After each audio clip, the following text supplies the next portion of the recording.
नमस्कार दोस्तों, जय हिंद, जय भारत। मैं संदीप डागर आपके अपने YouTube channel maths with Sandeep Dagar पर आपका एक बार फिर से स्वागत करता हूं। दोस्तों, थोड़ा आपके लिए क्लासों का डिस्टरबेंस हुआ, उसके लिए मैं माफ़ी चाहूँगा क्योंकि मैं गांव गया हुआ था, इसलिए जो प्रॉफिट लॉस की बाकी बची हुई चीज़ें थी वो लगातार आपको प्रोवाइड नहीं कराई जा सकी।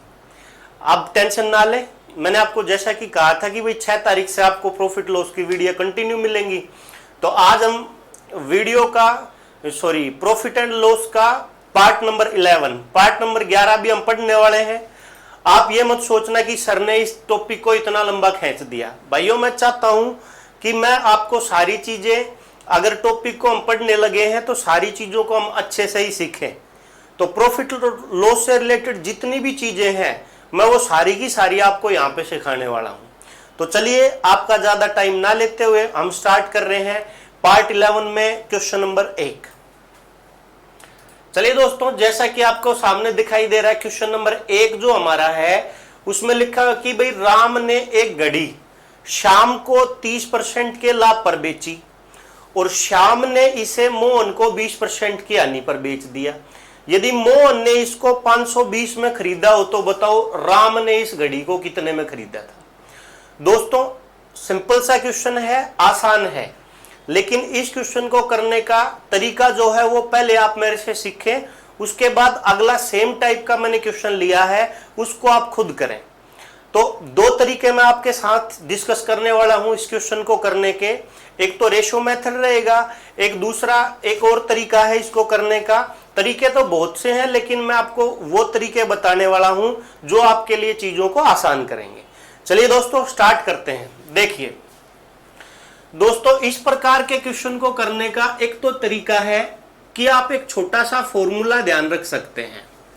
जैसे जब हम प्रतिशत में क्वेश्चनों को सोल्व करते हैं तो एक छोटा सा फॉर्मूला, ये मैं आपको प्रतिशत में भी बताऊंगा और यहां पे भी हम इसको डिस्कस कर लेते हैं। ध्यान से सुनिए, जब भी किसी क्वेश्चन में आपने पहले का रिजल्ट निकालना हो, इनिशियल वैल्यू निकालनी हो, पहले की वैल्यू निकालनी हो, तो क्या करते हैं दोस्तों, जो बाद का रिजल्ट दिया हुआ होता है वो, यानी कि जो फाइनल रिजल्ट दिया हुआ होता है वो इनटू 100।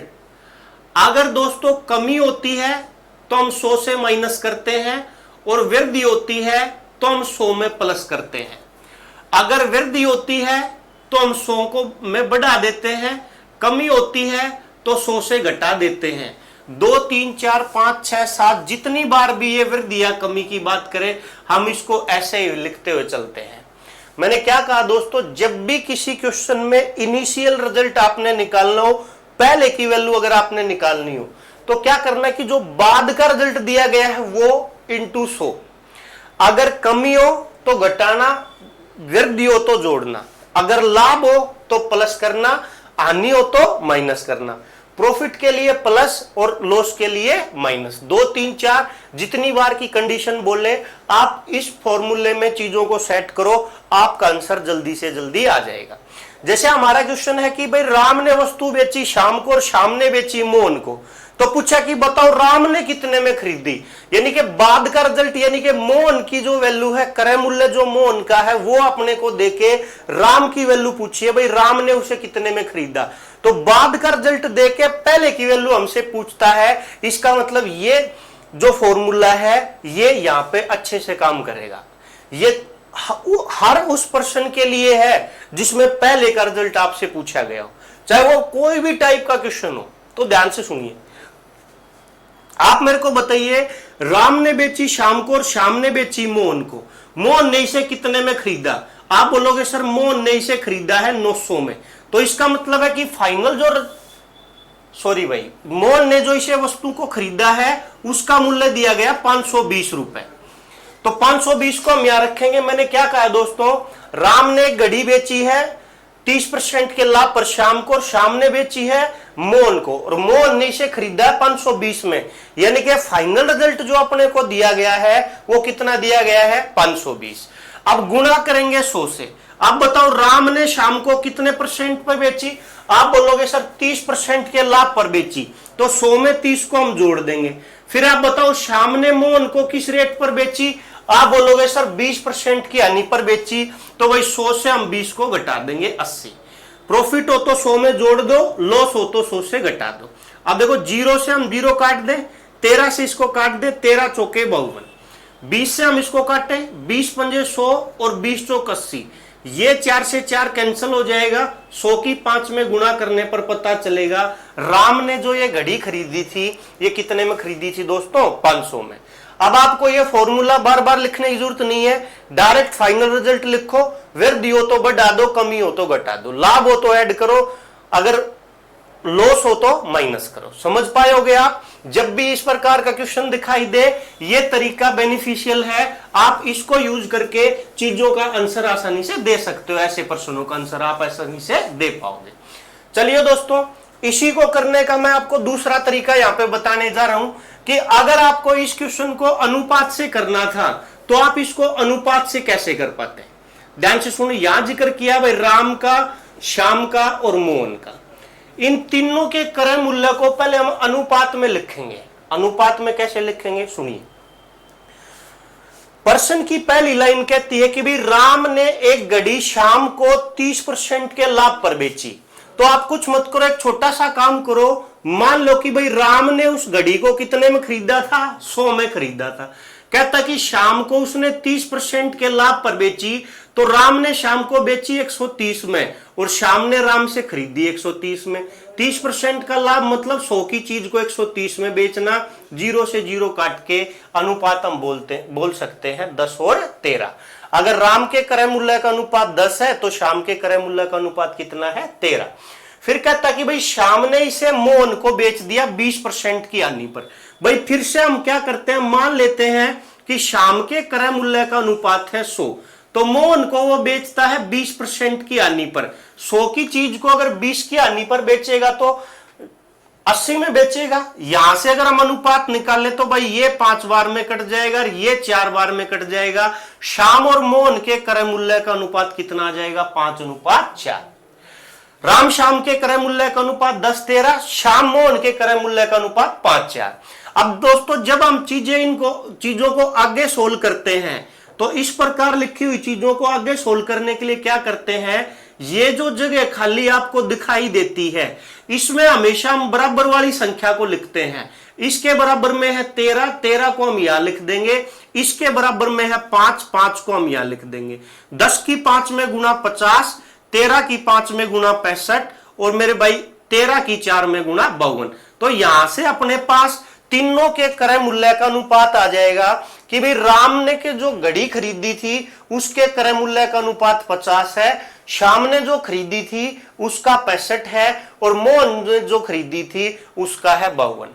अब प्रश्न कहता है कि भाई मोहन ने इसे 520 में खरीदा, इसका मतलब मोहन का क्रय मूल्य हमें पता है 520 है।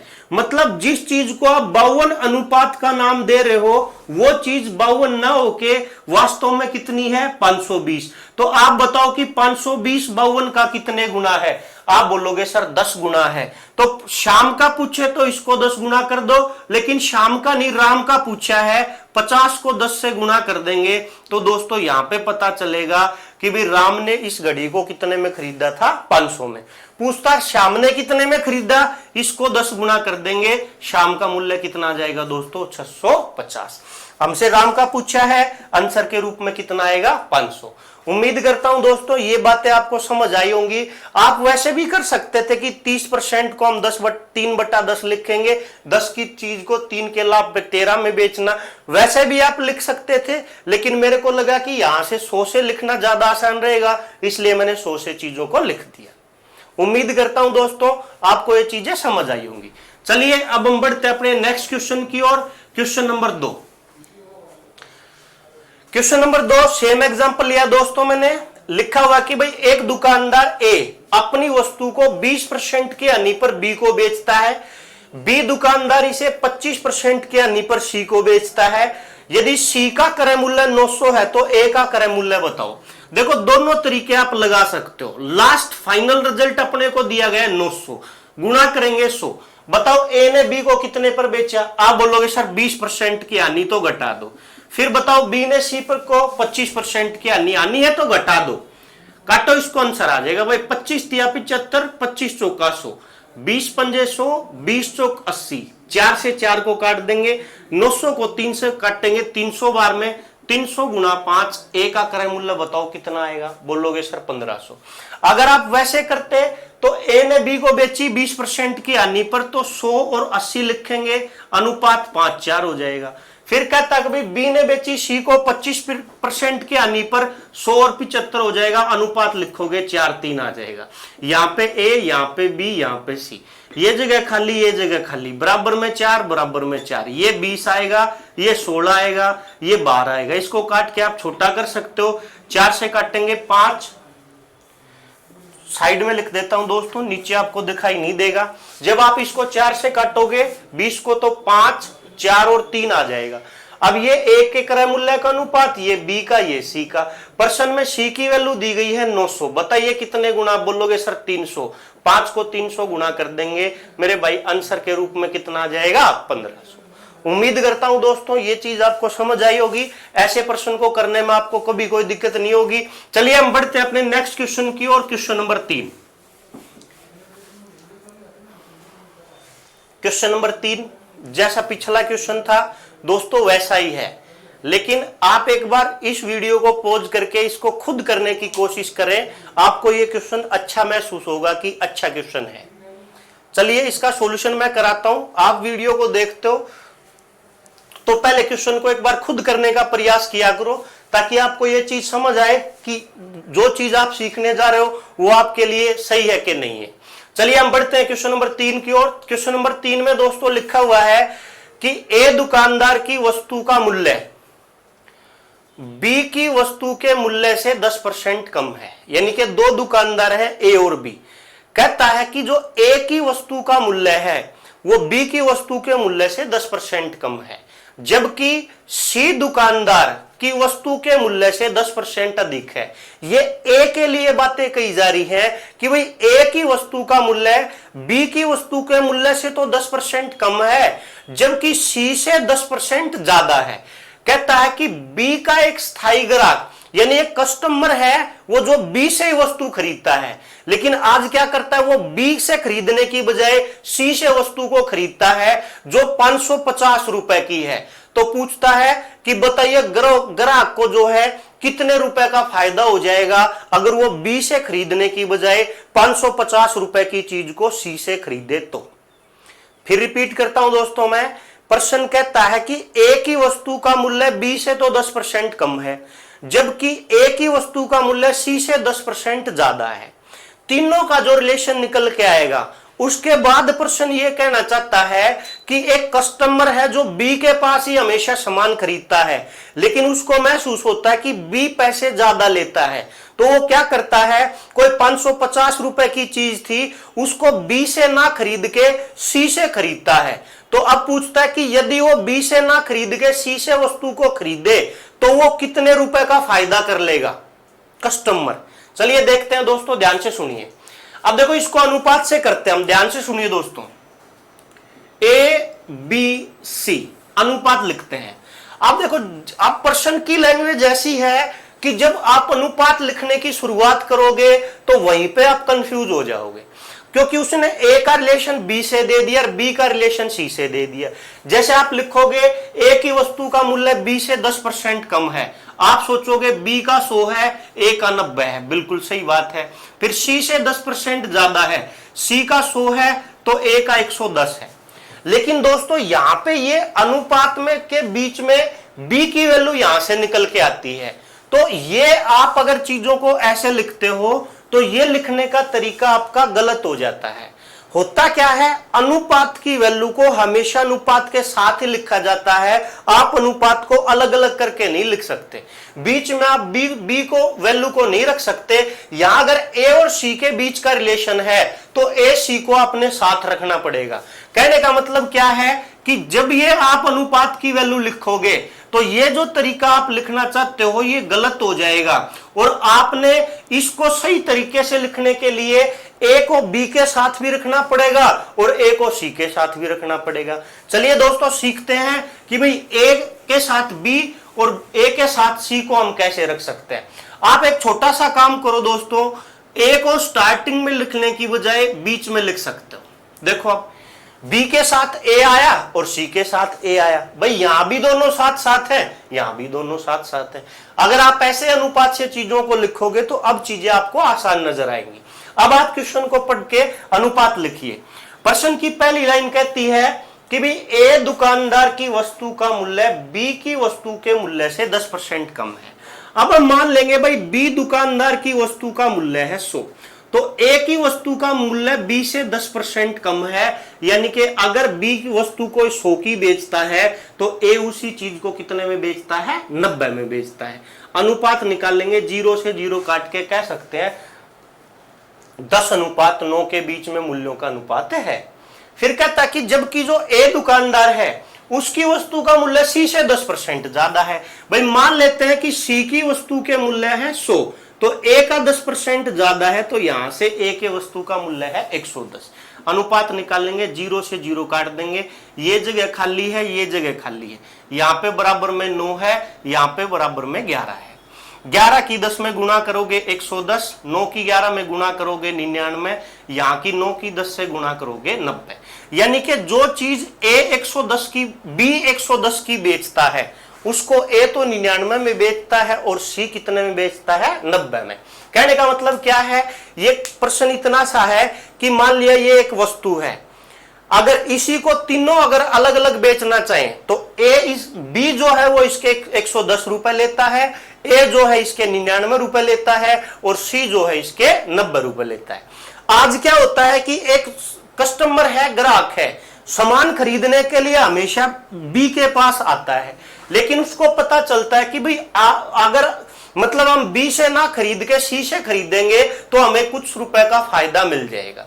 और वही पूछा है कि बी को 550 के सामान पे कितने का फायदा मिलेगा। आप ध्यान से सुनिए भाई, 110 रुपए की जो चीज है उसको सी कितने में देता है, आप बोलोगे सर 90 में देता है। अगर मान लिया कस्टमर 110 रुपए का सामान लेने आता बी से और बी से ना लेके वो सी से लेता, तो बताओ कितने रुपए की बचत कर लेता। आप बोलोगे सर अगर वो बी से 110 रुपए का जो सामान लेता है उसको बी से ना लेके अगर सी से ले तो फायदा कितने रुपए का कर लेता है, 20 रुपए का। आप बताओ ये जो 20 रुपए का फायदा ग्राहक को होता है ये कितने रुपए पर होता है। भाई बी से कितने का लेके आता था, 110 का, लेकिन वही चीज सी से कितने में ले ली, 90 में। बी से लेता तो 110 में मिलती, सी से लेता तो 90 में मिली। इसका मतलब जो बी से 110 रुपए का सामान मिलता था वो उसने सी से 90 में खरीद के कितने रुपए की सेविंग कर ली, आप बोलोगे सर 20 रुपए की सेविंग कर ली। यानी कि 20 रुपए जो वो बचाता है कस्टमर, वो कितने रुपए पर बचाता है, बोलोगे सर 110 पर। 1 रुपए पर कितने बचाएगा, आप बोलोगे सर 20 में 110 का भाग लगा दो। लेकिन प्रश्न कहता है कि बताओ जब वो 550 की चीज खरीदेगा तो कितने बचाएगा, तो गुणा 550 से कर देंगे, ये इससे 5 बार में कट जाएगा, 20 गुणा 5, आप बताओ उसको कितने रुपए का फायदा हो जाएगा। बोलोगे सर सी को, सॉरी कस्टमर को जो है डी ऑप्शन जो हमारा है 100 रुपए का फायदा हो जाएगा। फिर एक बार मैं रिपीट करता हूं, बी का जो मूल्य था, सॉरी ए का जो मूल्य था वो बी के मूल्य से 10% कम था, तो बी को मैंने 100 मान लिया, 10 कम 90। ए का जो मूल्य था वो सी से 10 ज्यादा था तो 110। अनुपात निकालोगे, 0 से 0 कट गई, यहां 0 से 0 कट गई, ये 9 यहां, ये 11 यहां। सोल्व करने पर पता चला बी के मूल्य का अनुपात 110, ए के मूल्य का अनुपात 99 और सी के मूल्य का अनुपात 90। यानी कि जो कस्टमर बी से सामान खरीदता है 110 का, वो सी से उसे 90 में मिल जाता है। मतलब 110 की चीज अगर 90 में मिलती है तो 110 रुपए पर कितने का फायदा, 20 का। तो 550 पर कितने का फायदा, 100 का। समझ पाए आप। चलिए दोस्तों बढ़ते अपने नेक्स्ट क्वेश्चन की ओर। Question number 4। क्वेश्चन नंबर 4 आपके सामने आ चुका है। कोशिश करें आप इस प्रश्न को करने की भी, चीजें बिल्कुल आसान है। एक दुकानदार कुछ मात्रा में दूध खरीदता है, यदि वो इसको 5 रुपए प्रति लीटर की दर से बेचता है तो 200 रुपए की हानि हो जाती है। 6 रुपए प्रति लीटर की दर से बेचता है तो 150 रुपए का फायदा हो जाता है। बताओ वो मतलब दुकानदार जो है कितने लीटर दूध खरीदता है। दूध की मात्रा बतानी दोस्तों। वीडियो को पॉज करो, खुद करके देखो, कोशिश करोगे तो हो सकता है आपसे चीजें ना हो, लेकिन आप कोशिश करोगे तो आपको महसूस होगा मेरे से नहीं हुई, फिर आप और ज्यादा लगन से इसको सीखने का प्रयास करोगे। चलिए दोस्तों, इसका सॉल्यूशन मैं बताता हूं आपको। एक छोटी सी बात बताइए आप मेरे को। मैंने जब आपको बेसिक चीजें बताई थी तो मैंने आपको कहा था कि जब भी आप किसी वस्तु का क्रय मूल्य निकालोगे तो कैसे निकालोगे। क्रय मूल्य मैंने आपको सिखाया था कि रुपए में कैसे निकालते हैं। बताओ आप रुपए में कैसे निकालते हैं। आप बोलोगे सर आपने जब हमें बताया था तो ये कहा था कि भाई विक्रय मूल्य में से अगर हम लाभ को घटा दें या विक्रय मूल्य में अगर हम हानि को जोड़ दें तो हमारे पास वस्तु का क्रय मूल्य आ जाता है। बताओ मैंने ये बात बताई थी कि नहीं। आप बोलोगे सर बताई थी। मैं कहता हूं कि ये मार्कर मैंने 15 में बेच दिया तो 3 का लाभ कमा लिया। बताओ ये मार्कर कितने में खरीदा। 15 में बेचा, विक्रय मूल्य 15, 3 का लाभ कमाया। 15 में से 3 घटा दो, कितने में खरीदा, 12 में। मैं कहता 10 में बेचा तो 2 की हानि हुई, तो 10 में 2 जोड़ दो, बताओ कितने में खरीदा, 12 में। मतलब विक्रय मूल्य में से लाभ को घटा देने पर और हानि को जोड़ देने पर अपने पास जो मूल्य निकल के आता है वो कौन सा आता है। आप बोलोगे सर क्रय मूल्य आता है। चलिए दोस्तों, इस प्रश्न को हम स्टार्ट करते हैं, देखते हैं कैसे होगा। ध्यान से सुने। प्रश्न कहता है कि बताओ भाई दुकानदार ने कितनी मात्रा में दूध खरीदा था। मैं मान लेता हूं दोस्तों दुकानदार ने जो दूध की मात्रा खरीदी थी वो कितनी खरीदी थी, x लीटर। मैंने मान लिया कि भाई दुकानदार के द्वारा जितनी मात्रा में दूध खरीदा गया वो कितना खरीदा गया, x लीटर खरीदा गया। समझ पाया आप? ठीक है, ध्यान से सुना। आप प्रश्न की एक एक लाइन को जोड़ते हुए चलिए, चीजें आपके लिए आसान हो जाएंगी। प्रश्न कहता है कि 5 रुपए लीटर की दर से अगर बेचे, देखो भाई 5 रुपए की दर से बेचता है, कितने लीटर दूध बेचता है, x लीटर। तो 5 की और x की गुणा करें तो 5x हो जाएगा। भाई 5 रुपए का भाव है, x लीटर दूध बेचता है, तो 5 गुणा x, बताओ टोटल दूध कितने का बेचेगा। आप बोलोगे सर 5x का दूध बेच देगा। जब वो 5x रुपए का दूध बेचता है तो उसे 200 रुपए की हानि हो जाती है। तो देखो हम क्या करेंगे, जितने में उसने बेचा है तो और जितने की हानि होती है उसको अगर उसमें जोड़ देंगे तो हमें यह पता चल जाएगा कि भाई उसने खरीदा कितने में था। समझ पाए? विक्रय मूल्य में हानि को जोड़ देने पर कौन सा मूल्य आता है, क्रय मूल्य। मैंने क्या किया, दूध की मात्रा को x लीटर मान लिया। 1 लीटर का मूल्य है 5 रुपए, तो x लीटर का मूल्य कितना, 5x। 5x में जब वो बेचता है तो 200 की हानि होती है, 200 को जोड़ दिया तो क्रय मूल्य आया कि नहीं आया। आप बोलोगे सर आया। फिर कहता कि 6 रुपए लीटर की दर से जब वो बेचता है, 6 रुपए भाव है, x लीटर दूध बेचना है, तो x लीटर का मूल्य 6 के हिसाब से आ जाएगा 6x। कहता है 150 का लाभ कमा लेता है। जितने में उसने बेचा है अगर मैं उसमें से लाभ को घटा देता हूं तो कौन सा मूल्य आएगा, क्रय मूल्य। भाई ये वाला मूल्य भी उसका क्रय मूल्य है, ये भी क्रय मूल्य है, दोनों को सेम कर दें। बोला सर कर दो। देखो इस 5x को मैं उधर ले जाऊं, घट जाएगा। 6x में से 5x घटाओगे तो भाई कितना बचेगा, आप बोलोगे सर x बचेगा। 150 को इधर ले आए, 200 में 150 जोड़ोगे तो कितना हो जाएगा, बोलोगे सर 350 हो जाएगा। पूछा क्या था, मात्रा पूछी थी, हमने कितनी मानी थी, x। बताओ आंसर कितना आया। आप बोलोगे सर 350 आया, यानी कि सी ऑप्शन जो हमारा है वो आंसर हो जाएगा। विक्रय मूल्य में हानि को जोड़ देने से, लाभ को घटाने से क्रय मूल्य आता है। ये भी क्रय मूल्य, ये भी क्रय मूल्य, मैंने दोनों बराबर कर दिए। उम्मीद करता हूं दोस्तों समझ आई होंगी चीजें। चलिए अभी हम बढ़ते हैं अपने नेक्स्ट क्वेश्चन की ओर। Question number 5। Question number 5 simple सा है दोस्तों। एक दुकानदार अपनी वस्तु का विक्रय मूल्य, उस वस्तु, एक दुकानदार अपनी वस्तु का विक्रय मूल्य उस वस्तु के विक्रय मूल्य का 3 गुना कर देता है। इसका मतलब क्या है, मान लिया पहले दुकानदार ने कोई सामान बेचा था, मेरे को नहीं पता कितने में बेचा था, जितने में भी बेचा था अब वो कहता है कि उस मूल्य को वो 3 गुना कर देता है। अगर 20 में बेचा था तो अब 60 कर देता है, x में बेचा था तो अब 3x कर देता है, y में बेचा था तो 3y करता है, 100 में बेचा था तो 300 कर देता है। ठीक है। अगली लाइन कहता है कि यदि उसका प्रारंभिक लाभ 5% का हो तो नया लाभ बताओ कितना होगा। ध्यान से सुनो, बहुत ही आसान प्रश्न है दोस्तों। मान लेते हैं भाई उसने जो सामान खरीदा वो कितने परसेंट पे खरीदा, 100% पे। मैं मान लेता हूं कि भाई दुकानदार ने जो वस्तु खरीदी थी वो 100% के मूल्य पर खरीदी थी। प्रश्न कहता है कि भाई दुकानदार अपनी वस्तु को 5% के लाभ पर बेचता। पहले प्रारंभिक जो लाभ है उसका 5% का है। मैं मान लेता हूं भाई 100% पे सामान लेके आया है और 5% के लाभ पर बेचेगा तो कितने परसेंट पे बेचेगा? आप बोलोगे सर 105% पे बेचेगा। इतनी बात समझ आई। 100% पे ले आया, 5% के लाभ पे बेचेगा तो 100% की चीज को कितने परसेंट पे बेचेगा? आप बोलोगे सर 105% पे बेचेगा। समझ आई इतनी बात? बोलोगे सर समझ आई। अब प्रश्न कहता है कि अब वो विक्रय मूल्य को 3 गुना कर देता है। भाई पहले विक्रय मूल्य कितना है? 105%। अब कितने गुना करता है? 3 गुना करता है। तो 105 का 3 गुना करोगे तो बताओ नया विक्रय मूल्य कितने परसेंट होगा? आप बोलोगे सर 105 का 3 गुना करेंगे तो 315% हो जाएगा। तो आपका जो डी ऑप्शन है उसमें 315 है, लेकिन वो आंसर नहीं होगा दोस्तों। क्यों नहीं होगा? क्योंकि ये नया विक्रय मूल्य आया है, लेकिन उसने जो हमसे पूछा है वो पूछा है नया लाभ प्रतिशत क्या होगा। भाई मूल्य तो अब भी क्रय मूल्य 100% ही रहना है। अब 100% की चीज को अगर 315% पे बेचेगा तो बताओ मूल्य को कितने परसेंट बढ़ा देगा? आप बोलोगे सर 215%। तो इसका मतलब अब उसका जो लाभ है वो दोस्तों कितने परसेंट का हो जाएगा? जो हमारा सी ऑप्शन है 215% हमारा सही आंसर हो जाएगा।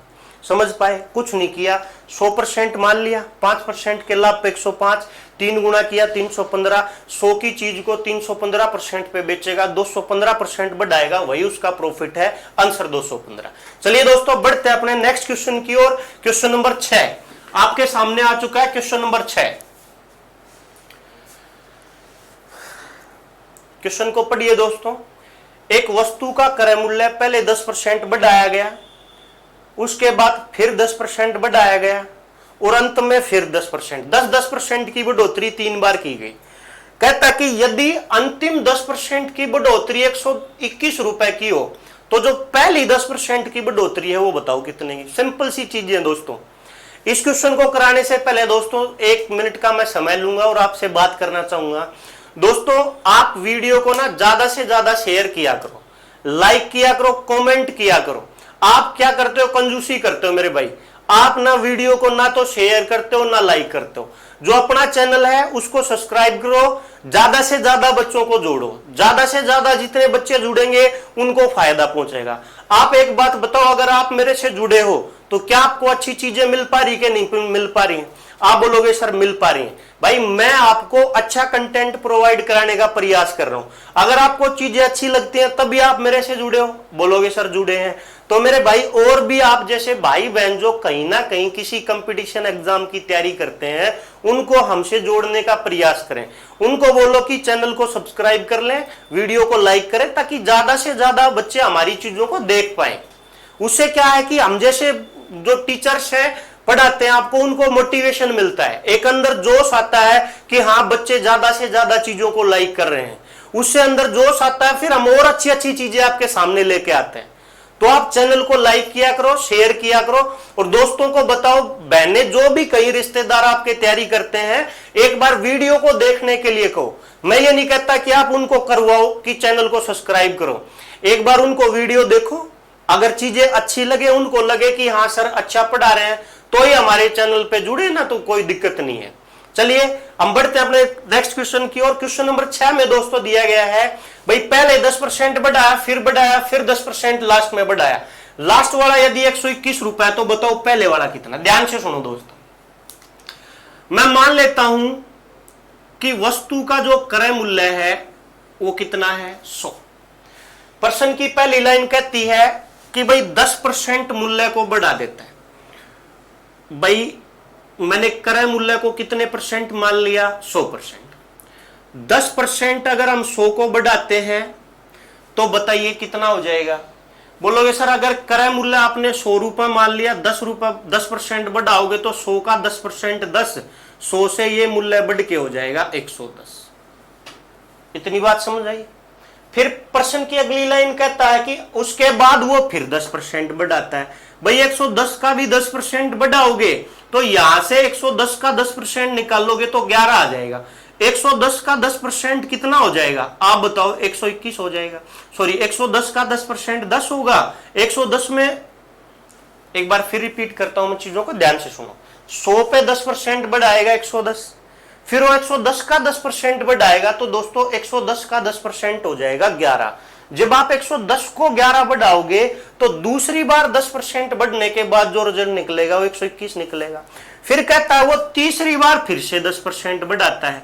आप देखो 10% बढ़ने के बाद क्या आएगा, मेरे को उससे मतलब नहीं है। मेरे को यह बताया कि तीसरी जो 10% की बढ़ोतरी है वो 121 है। तो आप बताओ कि इस 121 का अगर 10% मूल्य बढ़ेगा तो कितना बढ़ेगा? भाई 121 का 10% आप निकालोगे तो बताओ 12.1 आएगा क्या? आप मेरे को बताओ कि अगर आप 121 का 10% निकालते हो, भाई 121 का 10% कितना आएगा? 12.1 ही आएगा। भाई 121 गुणा में 10 और बटा में 100, भाई जीरो कट जाएगी, नीचे 10 रहेगा तो 12.1 ही तो लिखेंगे। आप बोलोगे सर लिखेंगे। प्रश्न ये कहता है कि ये जो 12.1 कह रहे हो ना, वो 12.1 नहीं है, वो तो 121 है। बात समझ पाए आप? मैं ये कह रहा हूं कि 121 का जो 10% बढ़ता है तीसरी बार 12.1, ये हम 100 मूल्य मानते हैं तो बढ़ता है। लेकिन प्रश्न में ये कहता है कि जिस चीज को आप 12.1 का नाम देते हो वो वास्तव में 12.1 नहीं है, वो वास्तव में 121 है। तो 12.1 की वैल्यू 121 बताई है, 1 की वैल्यू निकालेंगे तो 121 में 12.1 से भाग लगा देंगे। पूछा कि जो पहली बढ़ोतरी थी, पहली बढ़ोतरी कितनी की थी? 10% की। 100 का 10% 10 हो जाएगा। 10 की वैल्यू निकालोगे, गुना 10 कर देंगे दोस्तों, पॉइंट हटाएंगे तो एक जीरो और लगा देंगे। 121 से 121 कट के यहां पे हमें पता चलेगा कि जो शुरुआत की जो 10% की बढ़ोतरी है वो कितने रुपए की है? आप बोलोगे सर 100 रुपए की है। तो दोस्तों ये हमारी जो क्लास थी, ये आज की क्लास में हम इतना पढ़ेंगे। प्रॉफिट लॉस की कुछ चीजें बची हुई हैं, कुछ अच्छे क्वेश्चन हैं जो आपको कराने जरूरी हैं। आप ये मत सोचो कि सर ने लंबा मतलब टॉपिक खींच दिया। दोस्तों मैं चाहता हूं कि आप ज्यादा से ज्यादा चीजें सीख पाएं। तो अगर आपको चीजें समझ आती हैं तो वीडियो को लाइक करें, शेयर करें, चैनल को सब्सक्राइब करें। प्लीज दोस्तों आप बच्चों को ज्यादा से ज्यादा इस चैनल पर लेके आए ताकि मैं आपके लिए और अच्छी से अच्छी चीजें आपको पढ़ा पाऊं। चलिए मिलते हैं अपनी अगली क्लास में, तब तक के लिए जय हिंद, जय भारत।